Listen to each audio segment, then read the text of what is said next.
الحمد لله الحمد لله رب العالمين والعاقبة للمتقين والصلاة والسلام على سيدنا محمد وعلى آله وأصحابه أهل بيته وأولياء أمته أجمعين أما بعد فقد قال الله تعالى في القرآن الكريم وفي الفرقان المجيد أعوذ بالله من الشيطان الرجيم بسم الله الرحمن الرحيم ولقد كرمنا بني آدم وحملناهم في البر والبحر ورزقناهم من الطيبات وفضلناهم على كثير ممن خلقنا تفضيلا صدق الله العلي العظيم رضينا بالله ربا وبالإسلام دينا وبمحمد صلى الله عليه وسلم نبيا رسولا எல்லா ஒரு புகழ்ச்சியும் நம் அனைவரையும் படைத்து நமக்கான ரிஸ்குகளை அழகான முறையில் அள்ளி கொடுக்கக்கூடிய அல்லாஹ் ஒருவனுக்கு ஒரு துண்டாகட்டுமாக. அவருடைய சாந்தியும் சமாதானமும் நம்முடைய மேலான ஹபீபே முத்து முஹம்மது ரசூலுல்லாஹ் ஸல்லல்லாஹு அலைஹி வஸல்லம் அவர்கள் மீதும் நாயகத்தின் அடிச்சுவடுகளை இன்னளவு கூட அடிபெறலாமல் அப்படியே பின்பற்றின அந்த உத்தம சத்திய சஹாபாக்கள், அவர்களுக்கு பின்னால் வந்த தாபிஈன்கள், தபா தாபிஈன்கள், வலிமார்கள், நல்லோர்கள், நாதாக்கள், இங்கு அமர்ந்திருக்கும் உலகத்தில் வாழக்கூடிய முஃமினான முஸ்லிமான ஆண் பெண் அனைவரின் மீதும் அல்லாஹ்வின் சாந்தியும் சமாதானமும் என்றென்றும் குறைவின்றி நிறைவாக உண்டாகட்டுமாக. ஆமீன். என்னுடைய உரையை ஆரம்பம் செய்வதற்கு முன்னால் இஸ்லாத்தின் காணிக்கையான சலாத்தினை அதற்கு பதிலை எதிர்பார்த்தவனாக தங்களுக்கு முன்னால் சமர்ப்பணம் செய்கின்றேன்.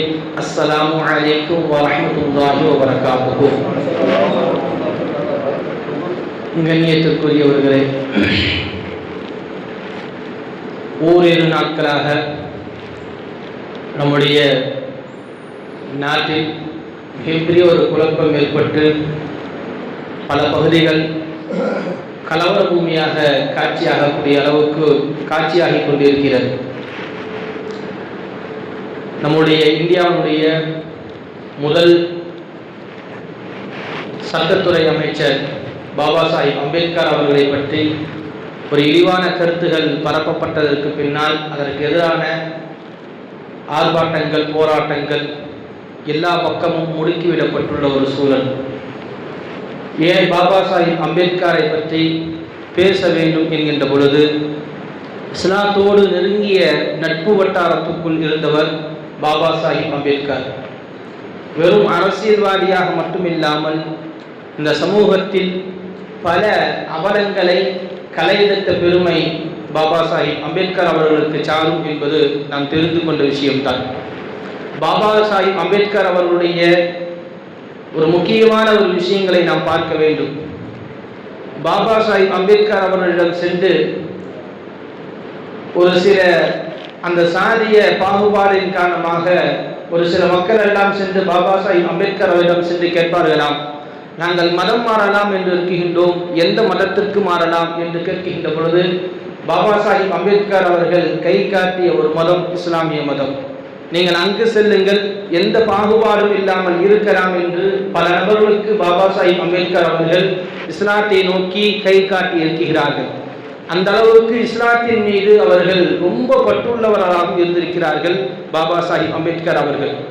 ஒரு ஆய்வாளர் இப்படி எழுதுகிறார், கடைசி நேரத்தில் பாபா சாஹிப் அம்பேத்கர் இஸ்லாமிய மதத்திற்கு மாறிவிடுவாரோ என்கின்ற அளவுக்கு நெருக்கத்தை பாபா சாஹிப் அம்பேத்கர் அவர்கள் இஸ்லாமியரோடு இருந்தது என்று எழுதுகிறார்கள்.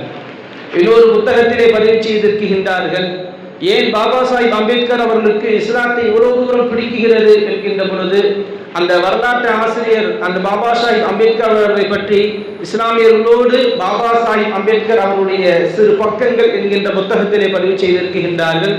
பாபா சாஹிப் அம்பேத்கர் அவர்கள் இஸ்லாத்தை ஏன் இவ்வளவு தூரம் நேசித்தார்கள் என்றால், இஸ்லாத்தில் இருக்கும் ஒற்றுமை, சமய நல்லிணக்கம், சகோதரத்துவம், சமத்துவம், இதுதான் பாபா சாஹிப் அம்பேத்கர் அவர்களை இஸ்லாத்தின் பக்கம் ஈர்க்க வைத்தது என்றும் எழுதியிருக்கிறார்கள். அதில் கடைசி வரை சொல்வார்கள், ஆனால் இஸ்லாத்தில் இதெல்லாம் இருக்கிறது, இஸ்லாமியரிடம் இருக்கிறதா என்ற ஒரு கேள்வியும் முன்வைத்து அந்த புத்தகத்தை நிறைவு செய்திருப்பார்கள். இது சொல்ல வரக்கூடிய கருத்து என்னவென்றால், ஒரு மாற்று மதத்தினர் பாபா சாஹிப் அம்பேத்கர் ஒரு தனக்கு எதிராக நடக்கக்கூடிய அவலத்திற்கு மாற்றாக ஒன்றை விரும்புகிறார் என்றால் அது இஸ்லாமிய மதமாகத்தான் இருக்கும் என்பது அவருடைய வாக்கு. இஸ்லாமிய மதம் என்பது எல்லா விஷயத்திற்கும் ஒரு சமநிலையோடு சகோதரத்துவத்தோடு சமநீதியோடு நடந்து கொள்ளக்கூடிய ஒரு மார்க்கம் இஸ்லாமிய மார்க்கம் என்கின்ற விஷயத்தை பாபா சாஹிப் அம்பேத்கர் அவர்கள் நிறைய இடங்களில் பதிவு செய்திருக்கின்றார்கள். அப்போ இந்த விஷயங்கள் அந்த கடைசி புத்தகத்துடைய கடைசி நிறைவாக இஸ்லாத்திற்குள் இல்லாமல் போய்விட்டது என்கின்ற இஸ்லாத்திற்குள் இருக்கிறது, இஸ்லாமியர்களிடம் இல்லாமல் போய்விட்டது என்ற ஒரு சூழல் இருக்கிறது அல்லவா? இதை ஒரு கணம் யோசித்து பார்க்க வேண்டிய கட்டாயம். இஸ்லாமியர்களிடம் இல்லாமல் போய்விட்ட ஒரு விஷயமா என்றால் ஆம் என்றும் சொல்லுகிற அளவுக்கு தான் நம்முடைய சமத்துவமும் சகோதரத்துவமும் இருந்து கொண்டிருக்கிறது என்பதுதான் யதார்த்தமான விஷயம். அல்லாஹ் தஆலா மனிதர்களை பார்த்து சொல்கின்ற பொழுது வலக்கத் கர்ரம்னா பனி ஆதம், இந்த ஆதமுடைய மக்களை நான் சங்கையானவர்களாக ஆக்கியிருக்கிறேன் என்றால் கண்ணியமானவர்களாக ஆக்கியிருக்கிறேன் என்று சொல்கின்றான். அல்லாஹ் தஆலா மனித படைப்பை ஒட்டுமொத்தமாக ஒரே நிலையில் தான் வைத்து சொல்கிறான். எந்த இடத்திலுமே வேறாக அல்லாஹ் தஆலா சொல்லவில்லை. வலக்கத் கர்ரம்னா பனி ஆதம், ஆதமுடைய மக்களை, ஆதம் அலைஹிஸ்ஸலாமுடைய மக்கள் தான் எல்லாமே. அல்லாஹ் தஆலா பல இடங்களில் சொல்றான் அல்லவா, எல்லோரும் ஒரு ஆத்மாவிலிருந்து வந்தவர்கள் தான். இங்கு எந்த மதத்தை சார்ந்தவராக இருந்தாலும் சரி ஒரு ஆத்மாவிலிருந்து வந்தவர் தான், அவர் பிளவுபட்டவர் அல்ல. அல்லாஹ் தஆலா அதைத்தான் சொல்கிறான், வலக்கத் கர்ரம்னா பனி ஆதம், ஆதமுடைய மக்கள்கள் என்று அல்லாஹ் தஆலா இந்த மனித சமூகத்தை அடையாளப்படுத்துகிறார். இது ரசூலுல்லாஹி ஸல்லல்லாஹு அலைஹி வஸல்லம் அவர்கள் நிறைய இடங்களில் தங்களுடைய செயல்பாடுகளால் நிகழ்த்தி இருக்கிறார்கள், காட்டி இருக்கிறார்கள். இந்த சமத்துவம் என்பது சகோதரத்துவம் என்பது வெறும் இஸ்லாமியர்களிடம் மட்டுமல்ல, எல்லா மக்களிடத்திலேயுமே இருக்க வேண்டிய ஒரு குணம். இஸ்லாமியர்கள் அவரிடம் நடந்து கொள்ள வேண்டிய முறை அதுதான். முஹம்மது ரசூலுல்லாஹி ஸல்லல்லாஹு அலைஹி வஸல்லம் அவர்களை பார்ப்பதற்கு யார் வந்தாலும் முஹம்மது ரசூலுல்லாஹி ஸல்லல்லாஹு அலைஹி வஸல்லம் அவர்கள் தங்களுடைய தோளில் இருக்கக்கூடிய தலப்பாவை எடுத்து, இந்த தோல்ல தலப்பா போட்டிருப்பாங்க, பார்த்திருக்கீங்களா? நிறைய பேர் தோல்ல தலப்பா போட்டிருப்பாங்க. இது ஏன் போடுகிறார்கள் என்றால் முஹம்மது ரசூலுல்லாஹி ஸல்லல்லாஹு அலைஹி வஸல்லம் உடைய சுன்னா, ரசூலுல்லாஹ்வுடைய சுன்னத்துகளில் ஒன்று தோல்ல தலப்பாவை போடுவது. அது ஏன் தலப்பாவை ரசூலுல்லாஹ் போட்டிருக்காங்க அப்படின்னா, தோல்ல போட்டிருக்க தலப்பா தன்னை சந்திக்க வருபவர் யாராக இருந்தாலும் சரி எவராக இருந்தாலும் சரி அவர்களுக்கு அந்த தலப்பாவை விரித்து அமர வைக்கும் பழக்கம் முஹம்மது ரசூலுல்லாஹி ஸல்லல்லாஹு அலைஹி வஸல்லம் உடைய பழக்கம், யாராக இருந்தாலும் சரி. எந்த அளவுக்கு என்று சொன்னா, ரசூலுல்லாஹி ஸல்லல்லாஹு அலைஹி வஸல்லம் அவர்களுடைய பால் குடித்தா யாருங்க? ஹலீமத்து ஸஅதியா ரலியல்லாஹு தஆலா. ரசூலுல்லாஹ்வுடைய பால் குடி, அவங்கள்ட்ட தான் ரசூலுல்லாஹ் பால் குடித்தார்கள். அந்த அவருடைய சகோதரி ரசூலுல்லாஹ்வை பார்க்க வருகின்ற பொழுது நபி ஸல்லல்லாஹு அலைஹி வஸல்லம் அவர்கள் அவர்களை வரவேற்று தங்களுடைய துண்டை எடுத்து விரித்து என்ன பண்ணுவாங்க, உட்கார வைப்பாங்க. தனக்கு நெருக்கமானவர்கள், தன்னுடைய பால் குடி தாயினுடைய சகோதரி, ஒரு வகையில் அவங்களுக்கு என்ன ஆகிறாங்க, சின்னமாகிறாங்க. அப்போ அவர்கள் வருகின்ற பொழுது, தன்னுடைய உறவினர்கள் வருகின்ற பொழுது முஹம்மது ரசூலுல்லாஹி ஸல்லல்லாஹு அலைஹி வஸல்லம் அவர்கள் துண்டை எடுத்து போட்டு அமர வைத்தார்கள். இது ஒரு விஷயம். அதே இன்னொரு ஹதீஸ் இப்படி வரும், இஸ்லாத்திற்கு ஆக விரோதியாக இருந்த யூதர்கள் முஹம்மது ரசூலுல்லாஹி ஸல்லல்லாஹு அலைஹி வஸல்லம் அவர்களை பார்க்க வந்தாலும் கூட முஹம்மது ரசூலுல்லாஹி ஸல்லல்லாஹு அலைஹி வஸல்லம் அவர்கள் தங்களுடைய துண்டை எடுத்து விரித்து அதை அமர வைப்பார்கள் என்பதுதான் வரலாற்றில் சொல்லும் உண்மை.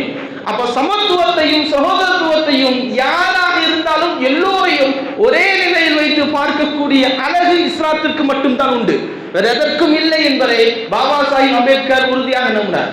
நிறைய வரலாறுடைய குறிப்புகள் எடுத்து சொல்லலாம். முஹம்மது ரசூலுல்லாஹி ஸல்லல்லாஹு அலைஹி வஸல்லம் அவர்களை பார்ப்பதற்கு ஒரு மனிதர் வருவார். நான் ஏற்கனவே இந்த வரலாறுகளை நான் சொல்லி இருக்கிறேன். முஹம்மது ரசூலுல்லாஹி ஸல்லல்லாஹு அலைஹி வஸல்லம் அவர்களை பார்ப்பதற்கு ஒரு மனிதர் வருவார்.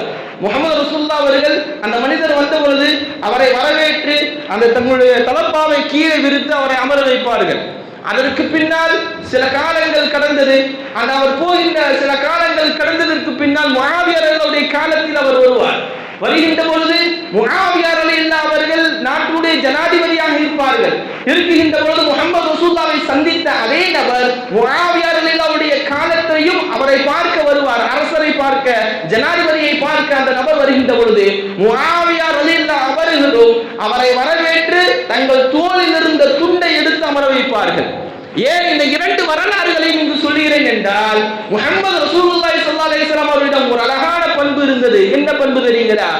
யாரு தன்னை பார்க்க வந்தாலும் அவர்களை ஊரினுடைய எல்லை வரைக்கும் சென்று வழி அனுப்பக்கூடிய ஒரு வல்லமை முஹம்மது ரசூலுல்லாஹி ஸல்லல்லாஹு அலைஹி வஸல்லம் அவரிடம் இருந்தது. அவங்கள போய் அனுப்பிட்டு வருவாங்க. ரசூலுல்லா போறாங்களா இல்ல சஹாபாக்கள் யாரோ ஒருத்தர் போய் என்ன பண்ணுவாங்க, அனுப்பிட்டு வாங்கன்னுவாங்க. அதே போலதான் அன்றும் அந்த முஹம்மது ரசூலுல்லாவை பார்க்க வருகின்ற பொழுது முஆவியா ரலியல்லாஹு அவர்களை அழைத்து செல்வார்கள். முஆவியா இவரை மதீனாவுடைய எல்லையில் கொண்டு போய் விட்டு வா என்பார்கள் முஹம்மது ரசூலுல்லாஹி ஸல்லல்லாஹு அலைஹி வஸல்லம் அவர்கள்.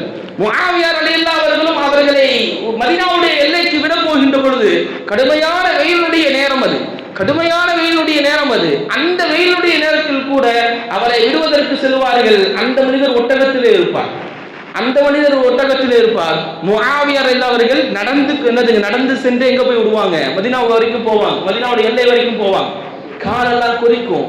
அந்த மனிதர்கிட்ட கேட்பாரு, உங்களுடைய செருப்பு எனக்கு தாங்க, எனக்கு கால் கொதிக்குது, உங்களை ஊரினுடைய எல்லை வரைக்கும் முஹம்மது ரசூலுல்லாஹி ஸல்லல்லாஹு அலைஹி வஸல்லம் அவர்கள் விட்டு வர சொன்னாங்க, எனக்கு கால் கொதிக்குது, உங்க செருப்பு தாங்க நான் போட்டுக்கிறேன், ஊரினுடைய எல்லை வந்ததுக்கு பின்னாடி உங்க செருப்பு தந்துடுறேன், நீங்க ஒட்டகத்தின் மீது தானே அமர்ந்திருக்கிறீர்கள், உங்கள் செருப்பை எனக்கு தாருங்கள் என்று முஆவியா ரலியல்லாஹு அவர்கள் கேட்கின்ற பொழுது அதற்கு அந்த ஒட்டகத்தில் இருந்த மனிதர் சொல்லுவார், ஒட்டகத்தில் இருந்த மனிதர் சொல்லுவார், என் செருப்பை போடுகின்ற தகுதி உனக்கு இல்லை என்று சொல்லுவார், என் செருப்பை போடக்கூடிய தகுதி உனக்கு இல்லை என்று சொல்லுவார். காரணம், அன்று அரபு குலத்தில் உயர்ந்த குலம், என் ஜாதியால் என் இனத்தால் நீ தாழ்ந்தவன், அதனால் என் செருப்பை போடுவதற்கு உனக்கு தகுதி இல்லை என்று முஆவியா ரலியல்லாஹு அவர்களை பார்த்து அந்த ஒட்டகத்தில் இருந்த மனிதர் சொல்லுவார். சரி, ஒட்டகத்தில்னாச்சும் அவனுக்கு நான் முடிஞ்சா வா, இல்ல திரும்பி போ. வெயிலோடு அதே பாலைவனமான மணல்ல, சுடு மணல்ல நடந்து போய் முஆவியா விட்டுட்டு வருவாங்க. காலம் கடந்ததற்கு பின்னாடி அதே மனிதர் முஹம்மது ரசூலுல்லாஹை பார்ப்பதற்கு திமிரோடும் அதிகார தோரணையோடும் வந்த அதே நபர் முஆவியா அவர்களை பார்க்க வருகின்ற பொழுது ரொம்ப பங்கரையான நிலையில வருவார், எதுவுமே இல்லாத நிலையில வருவார், எல்லாம் இழந்த நிலையில வருவார், எதுவுமே இல்லாத நிலையில வருவார் முஆவியா அவர்களை பார்ப்பதற்கு. ஆனால் முஆவியா அவர்கள் அவரை அப்படியே புறந்தள்ளவில்லை. ஏன்? முஹம்மது ரசூலுல்லாஹி ஸல்லல்லாஹு அலைஹி வஸல்லம் அவர்கள் அவர்களை பார்க்க இந்த நபர் வருகின்ற பொழுதெல்லாம் ரசூலுல்லாஹி ஸல்லல்லாஹு அலைஹி வஸல்லம் என்ன செய்வாங்க, தோல்ல இருக்க துண்டை எடுத்து விரிச்சு அவர் உட்கார வைப்பாங்க. இது முஹம்மது ரசூலுல்லாஹ்வுடைய பழக்கமாக இருந்தது. அப்போ முஹம்மது ரசூலுல்லாஹ்வுடைய பழக்கம் இதுவாக இருக்கின்ற பொழுது நாம் மாத்தலாமா? தனக்கு அநீதி செய்தவர், தன்னை ஒரு பொருட்டாகவே மதிக்காதவர், இருந்தாலும் முஆவியா அவர்கள் கண்ணியமான முறையில் நடத்தினார்கள். அந்த நபர் அந்த நிகழ்விலிருந்து இஸ்லாத்திற்குள் வந்தார் என்பது வரலாறு. அவர் பேர் வாயில் இப்னு ஹுஜர் என்பது அவருடைய பெயர். அவர் அதற்கு பின்னால் இஸ்லாத்திற்குள் வந்தார். அப்போ சமநீதி சகோதரத்துவம் இங்க என்னன்னாக்கா, முஹம்மது ரசூலுல்லாஹ் தனக்கு எதிரியாக இருந்தாலும் அவருக்கு கண்ணியம் செய்ய சொல்லி தந்திருக்கிறார். தன்னை பார்க்க யார் வந்தாலும் சரி அவர்களுக்கு தங்கள் தோளில் இருக்கும் துண்டை எடுத்து விரித்து அமர வைப்பது முஹம்மது ரசூலுல்லாஹ்வுடைய பண்பாடு, கலாச்சாரம். அதே போல நீதியிலும் முஹம்மது ரசூலுல்லாஹ் அவர்கள் எந்த இடத்திலும் தவறினார்கள் என்பது எங்கேயுமே நீங்க வரலாற்றில் காணவே முடியாது, வரலாற்றில் காணவே முடியாது. முஹம்மது ரசூலுல்லாஹி ஸல்லல்லாஹு அலைஹி வஸல்லம் அவர்கள் தங்களுடைய தோழர்களை பார்த்து கேட்பாங்க, அழகாக கேட்பாங்க, அல் முஃப்லிஸு உங்களுக்கு தெரியுமா, நஷ்டவாளி யாருன்னு உங்களுக்கு தெரியுமா அப்படின்னு கேட்பாங்க. தங்களுடைய தோழர்கள்ட்ட சஹாபாக்கிட்ட கேட்பாங்க, நீங்க அறிவீங்களா, நஷ்டவாளி யாருன்னு சொல்லி அறிவீங்களான்னு கேட்பாங்க. அப்ப அங்க இருக்கவங்களும் என்ன சொல்லுவாங்க, சஹாபாக்கள்லாம் நம்மள போலதான் சொல்லுவாங்க. அவங்க சொல்லுவாங்க, அல்மான உலகத்தில் இருக்கக்கூடிய எந்த ஆடம்பரம் இல்லாம ஒருத்தன் நிர்மலையா இருக்கிறானாக்கா அவன் தான் யாரு, நஷ்டவாளி. இந்த உலகத்துல பணம் காசு எதுவுமே இல்லாம ஒண்ணும் இல்லாம இருந்தானா அவன் தான் நஷ்டவாளி. நம்ம சொல்லுவோம், அதான் சொல்லுவோம் நம்ம. அதே தான் சஹாபாக்களும் சொன்னாங்க, பணம் காசு எதுவுமே இல்லாம ஒண்ணும் இல்லாமல் இருப்பவன் தான் நஷ்டவாளின்னு சொன்ன பொழுது முஹம்மது ரசூலுல்லாஹி ஸல்லல்லாஹு அலைஹி வஸல்லம் அவர்கள் சொல்வார்கள், அவன் தான் நஷ்டவாளி. இன்னல் முஃப்லிஸு மின் உம்மத்தி யஅதி யௌமுல் கியாமா. ஒருத்தன் நாளைக்கு வறுமை நாள்ல வருவான். யாரு நஷ்டவாளி தெரியுமா? ஒருத்தன் நாளைக்கு வறுமை நாள்ல வருவான். எப்படி வருவான் தெரியுமா? பிஸ்ஸலாத்தி வஸியாமி வஸகாத்தி. நிறைய தொழுதிருப்பான், நிறைய தொழுதிருப்பான், நிறைய ஸகாத் கொடுத்திருப்பான், எல்லா நாளும் நோன்பு வைப்பான். ஒரு மனிதன் நாளை மறுமை நாள்ல நிறைய தொழுதிருப்பாரு, நிறைய இபாதத் செஞ்சிருப்பாரு, நிறைய ஸகாத் கொடுத்திருப்பாரு, எல்லா அமலோடும் இருப்பாரு. ஆனா அவர்தான் நஷ்டவாளி. நாங்க முஹம்மது ரசூலுல்லாஹ். யோசிக்க முடியுதா?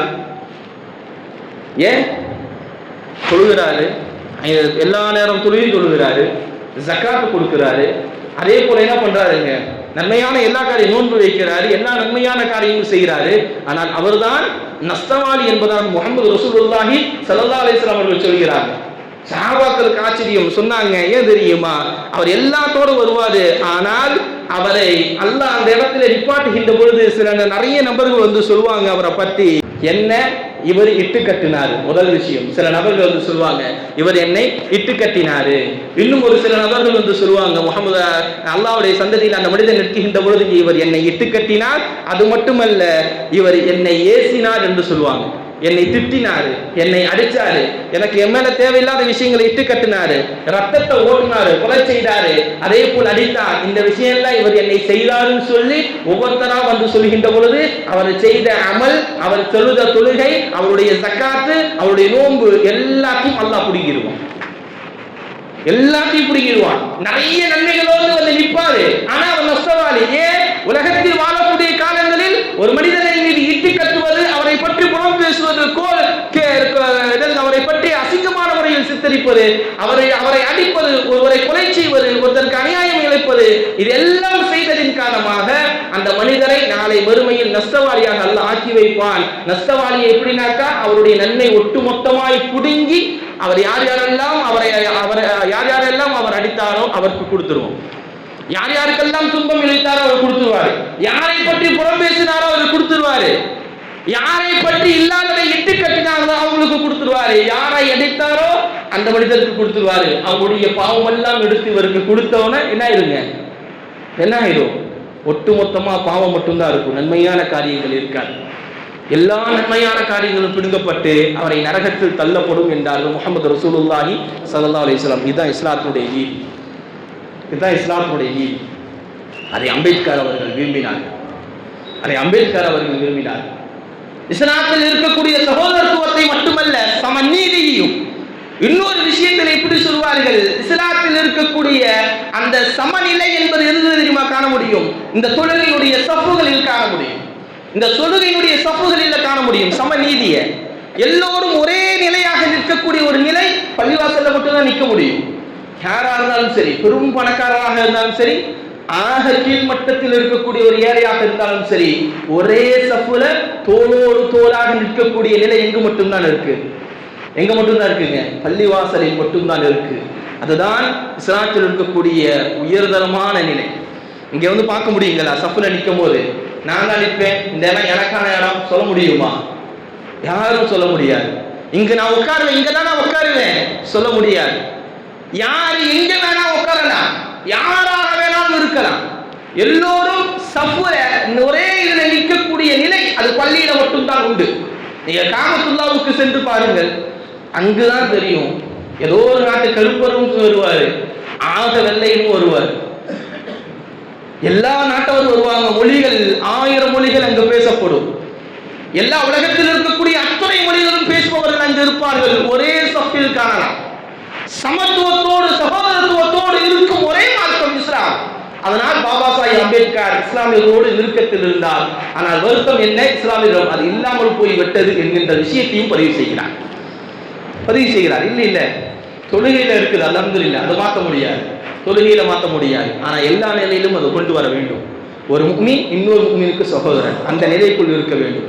எந்த இடத்திலும் யாருக்கும் அநியாயம் செய்துவிடக் கூடாது. சகோதரத்துவத்தோடு நடந்து கொள்ள வேண்டும், சமநீதியோடு நடந்து கொள்ள வேண்டும். எல்லோரையும் கண்ணியமான முறையில் நடந்து கொள்ள வேண்டும், எல்லோரையும் மதிக்க பழக வேண்டும். இஸ்லாம் சொல்லித்தரக்கூடிய ஆணித்தரமான விஷயம். இதிலிருந்து விலகிட்டோம் அப்படின்னா நம்முடைய நிலைகள் எல்லாம் கேள்விக்குறியாக்கப்பட்டதாக ஆகிவிடும். இன்னைக்கு அப்படிதான் ஒரு சூழல் ஓடிட்டு இருக்கு. நம்முடைய நிலைகள் எல்லாம் இந்த சமூகத்துல பல பிரிவுகளாக, பல கூட்டங்களாக இன்னைக்கு சிதறை நிற்கின்றோம். ஆனால் அல்லாஹ் நம் அனைவரையும் ஒரே இதுல நினைச்சான். இஸ்லாம் என்கின்ற ஒரு கொடிக்குள்ளதான் இந்த சமூகம்.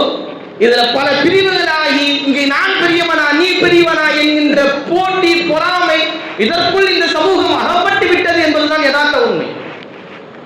ஒரே நிலைத்தான், எல்லாமே யார் பெரியவன், இங்க யார் பெரியாரு அப்படின்ற நிலைக்குள்ளதான் இருக்கிறோமே தவிர சரியான புரிதலோடு இஸ்லாமியர் இங்கு இஸ்லாமிய நமக்கு நான் சென்ற வாரம் சொன்னதை போலதான் இஸ்லாமியனாக பிறந்ததே ஆகச்சிறந்த கிஃப்ட்.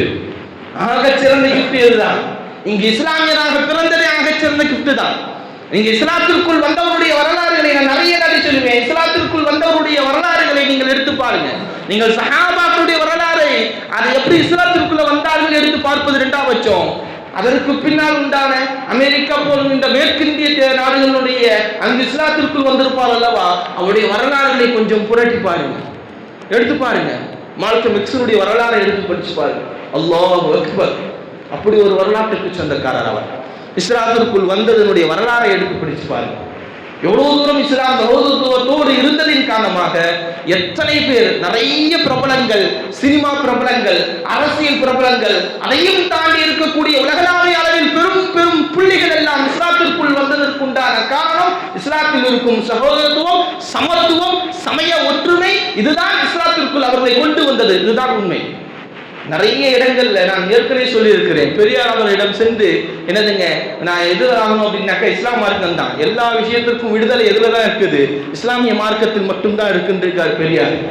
கடவுளே இல்லை என்று சொல்பவர் இஸ்லாமிய மார்க்கத்தை ஆமோதித்தார் என்றால் அந்த இடத்துல அவர் இஸ்லாமிய மதத்தை மட்டும் போற்றினார் என்பதற்கு என்ன காரணம் அப்படின்னா, இஸ்லாத்தில் இருக்கக்கூடிய அந்த சகோதரத்துவம், சமத்துவம், எல்லோரையும் ஒரே நிலையாக நிற்பது, கருப்பனாக இருந்தாலும் வெள்ளையனாக இருந்தாலும் எல்லாம் ஒன்றுதான், இங்க யாரும் உயர்ந்தவரும் அல்ல யாரும் தாழ்ந்தவரும் அல்ல என்கின்ற சமத்துவம் தான் இன்னைக்கு உலகத்துல பேசப்படக்கூடிய எல்லோரும் சரி. நீங்கள் பெரிய பெரிய ஆட்களை எடுத்தாலும் சரி, இன்னைக்கு கடவுள் இல்லை என்று சொல்பவர்கள் கூட இஸ்லாத்தை விரும்புவார்.